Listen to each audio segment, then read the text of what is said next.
国驻土耳其领事馆分发的一本关于东突厥伞的册子引起土耳其学者的关注和反对。中国驻伊斯坦布尔领事馆去年在凯宾斯基酒店举行招待会，庆祝中共政权成立70周年，有不少的土耳其议员和党派代表出席。当时中国领事馆趁机分发一本名为《新疆的反恐、反极端主义斗争和人权》的宣传小册。有土耳其专家指出，中国领事馆分发的42页的宣传册子充满着偏见和歪曲。这本册子歪曲了东突厥伞和维吾尔人的历史，并否定维吾尔人和突厥人的血缘关系。其中写道，东突厥伞自古以来是中国不可分割的一部分，维吾尔人不是突厥人的后代，两者之间没有任何血缘关系。中国大使馆还将东突厥伞民族斗争描述为极端主义和恐怖主义。世界维吾尔代表大会主席多勒昆埃沙在接受克里米亚新闻社采访时，分享了他对该问题的看法。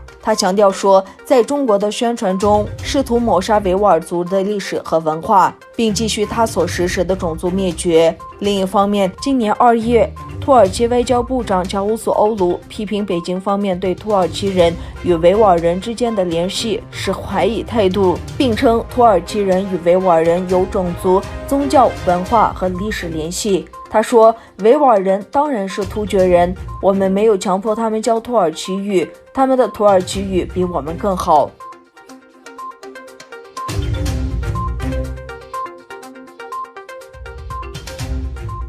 美国前副总统兼民主党候选人乔拜登说，将超过100万人关押在集中营是不合理的，他坚决反对中国的做法。乔拜登谈到维吾尔人时说，中国在其西北区将超过100万人关押在集中营，这是不合理的。作为总统候选人，我警告一些企业和个人避免涉嫌维吾尔强迫劳动。随着美国大选的临近，值得注意的是，作为针对美国穆斯林的竞选运动的一部分，一个政党候选人首次在选举计划中关注维吾尔族问题。在过去几天中，美国总统特朗普推出了维吾尔人权法，并将东突厥伞问题纳入了美国政治。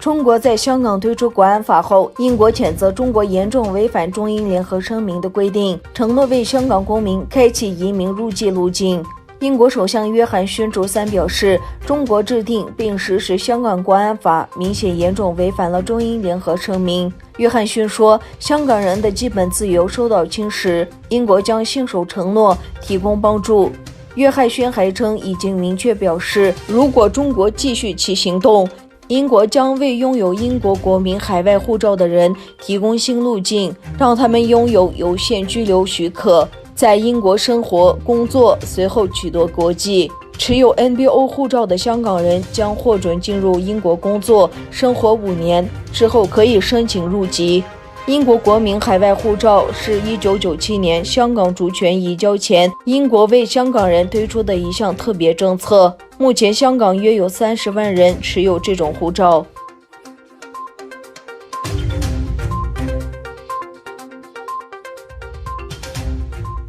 美国国务卿蓬佩奥周三表示，美国深切关注港版国安法中相关规定的涵盖范围，也深切关注所有在香港生活的人的安全，包括美国人。蓬佩奥说，港区国安法某些条文是对所有国家的冒犯，并称中国政府在香港实施的国家安全法屠杀了该地区的法治，这是对所有国家的侮辱。在国务院举行的新闻发布会上，蓬佩奥对中国的香港政策反应强烈。他指出，香港是世界上最平静、宽敞和充满活力的城市之一，但由于中国实施的政策，中共正在谋杀香港的法治，这是一个令人震惊的事态发展，也是对所有国家的侮辱。我们将继续按照特朗普总统的指示，废除香港的特殊地位。